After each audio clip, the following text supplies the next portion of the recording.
Insights about engaging your customers. Imagine a new colleague sitting in the cube next to you on his first day randomly yells out.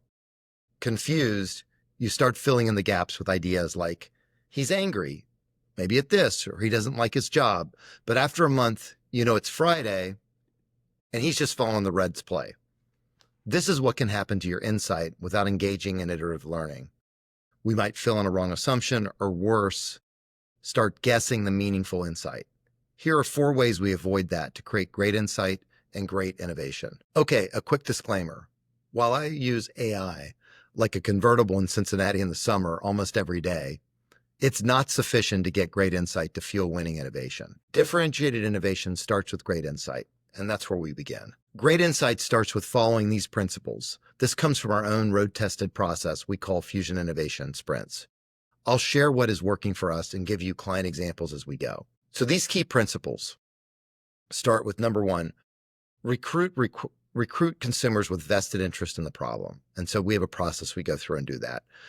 In the process, gain trust like a friend who cares, very similar to the way that we know our colleague now that it's been over a month and we know that it's Friday and he's just watching the Reds. We will trade off quantity for time to understand.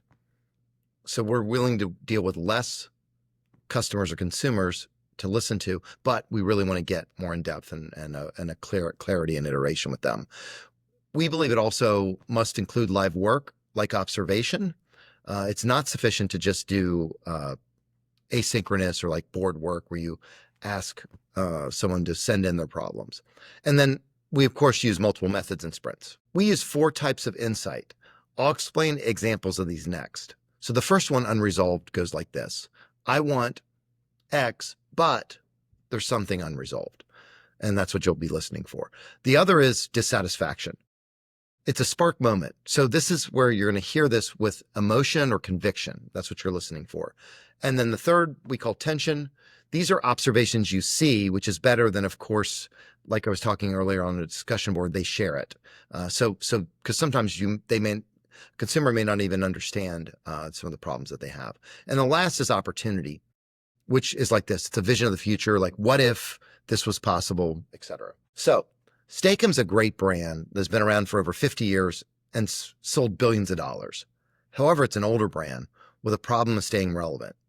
Here, I'll give you an example how we analyze this brand and show you that great insight can come from anywhere. You just have to engage. This is without any cost except the purchase of the product, which was on sale, by the way. And I'll show you we can find all 4 types of insight right from my own kitchen. So let's get at it. So I'm a Philly cheesesteak lover.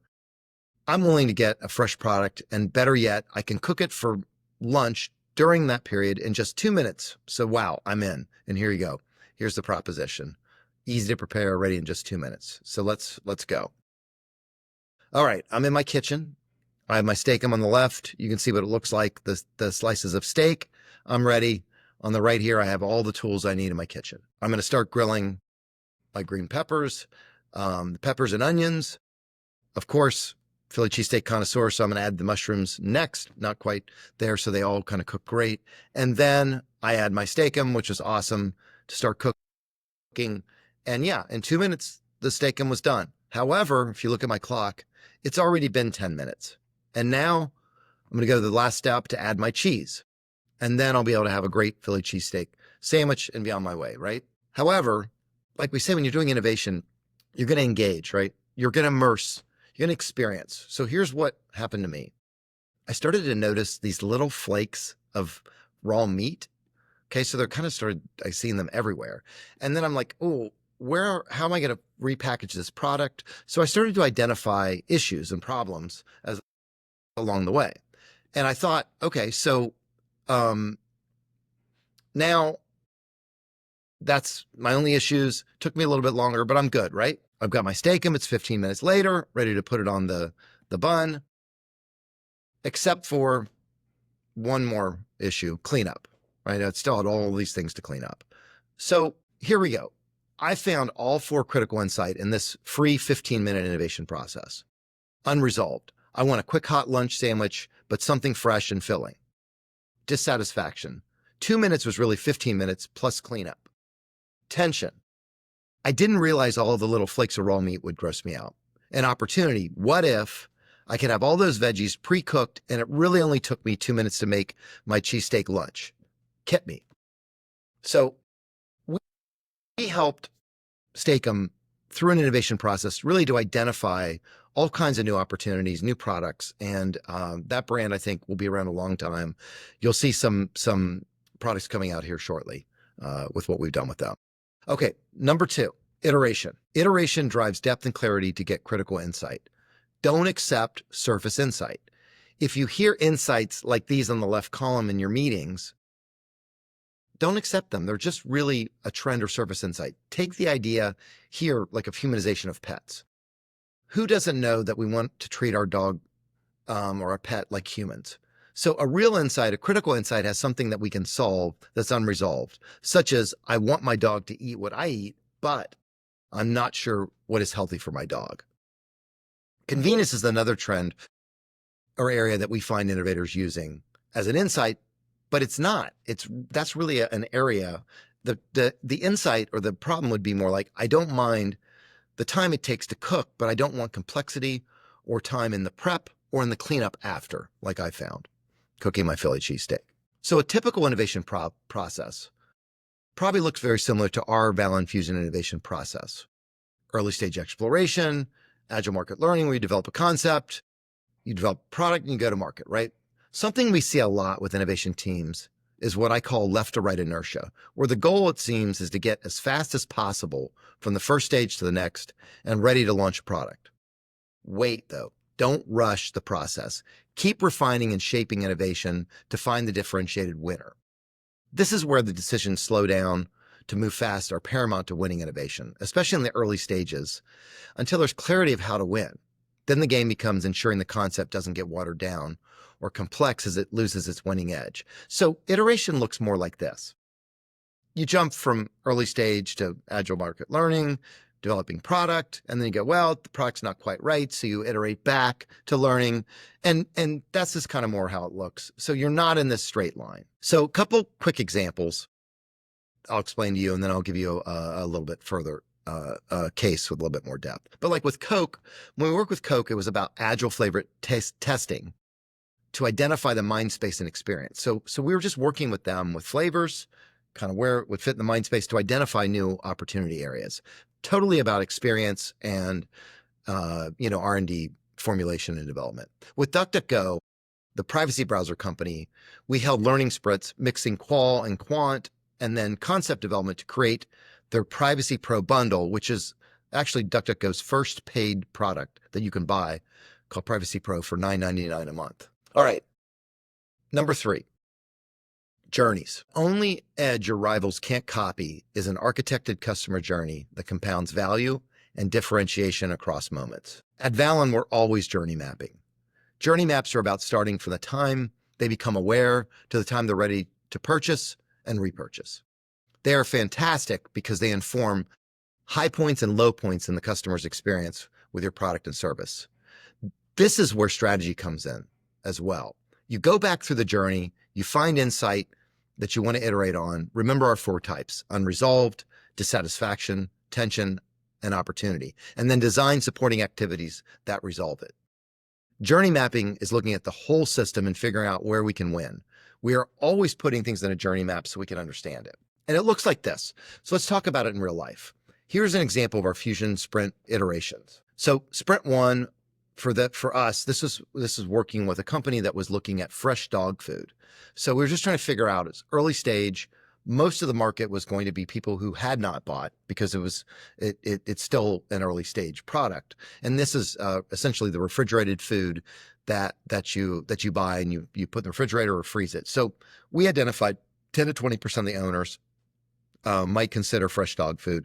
So we knew that as we modeled that out, be about 3 to 5 billion, maybe 3 to 5 billion in market size, maybe like 3 to 5 players might end up being in that area. So we started to look at that and talk to consumers, explore how they might consider it, who would buy it, and model that out and find a reason why we'd be there. In sprint 2, we identified seekers, again, these people who are interested, maybe not satisfied, but yet would consider moving beyond their current products and kibble. And we did a fusion sprint to identify differentiated concepts. So we started to identify things like, oh, visible proof, like, oh, look at the energy that my dog gets from this dog food. Look at their poop. It's I mean, I can see that it's healthier. So we iterated to find unresolved tensions, and we found something in health that we said, we think we can really win on. We are health experts. So in sprint 3, then we started to work on the product, jobs to be done. We started identifying this is all about dog size, like total number of pounds of dog in the household, because it gets too expensive. You're going to start mixing. What about storage problems and frozen versus refrigerated? So we learned a lot there to then take the final sprint, the quantitative proof and refinement, where we identified a kibble kind of fresh system and 5 signs of wellness would win. And so here's really what came about that work. So this was Fresh Pet versus a brand like Wellness. Fresh Pet's proposition was refrigerated fresh, right? It needs to be refrigerated. That's what fresh means. We went with 5 signs of wellness, meaning that there are different signs, right? Like coat health, gum health, et cetera, that wellness is known for, that we would compete on and say, that's why you buy our product. And we had significant preference with that benefit. Now, journeys inform choices. What you do is you identify a pivotal moment in the journey, like no storage space for dog food in the fridge, or choose the lead activity that creates delight. Reframe fresh as freezer fresh. Dog food designed to live in the freezer and thaw quickly. Design supporting activities that reinforce it. Packaging, ingredients, retail freezers, cold chain logistics. Make at least one trade-off so resources stay concentrated, frozen instead of refrigerated. And check for systematic fit. Ask, if we removed or reversed this choice, would the whole experience weaken? If yes, you know you're building true differentiation. Okay. Number 4, value. Everyone knows price plus quality equals value, but there's another lever to create an advantage: experience. It's the multiplier that breaks Me Too innovation. Experience turns transaction into loyalty, margin, and virality. Now let's shift to another brand, Chili's. They had a problem. 5 years ago, they were not on the radar of Gen Zs or millennials. They had to figure out how do we win in this market as a full-service dining restaurant. Chili's never saw McDonald's as a competitor, but as McDonald's prices significantly increased, Chili's realized their 3 for Me deal actually wasn't far off in price from the largest McDonald's quarter-pounder meal. But Chili's burgers had much better quality, so they marketed that fact to bring new consumers in the door. And it worked. All right, so now we've got new consumers coming in the door. How do we keep them? Are we just going to keep competing on price and quality? Here's what happened. Cheese pull time. Keep it going. Great innovation isn't always about creating new products. It's about listening to your consumers. This is what happens when you listen to your consumers. Value brought in the trial, but their experience went viral. Experience is a sustainable way to keep these consumers. Nobody's sharing their experience at McDonald's today. Chili's CMO said, "We believe value is the entire holistic experience of what you pay for and what you get." And to their credit, their stock has risen over 450% in the last 3 years. What's amazing about this is that Chili's, this is an existing product. This was just about bringing people in, a new consumer group. They actually explored, identified new innovation, and then this was capitalized on by Chili's. And you can see this all over the internet. They're blowing up socially on this. Thank you for checking out Valen.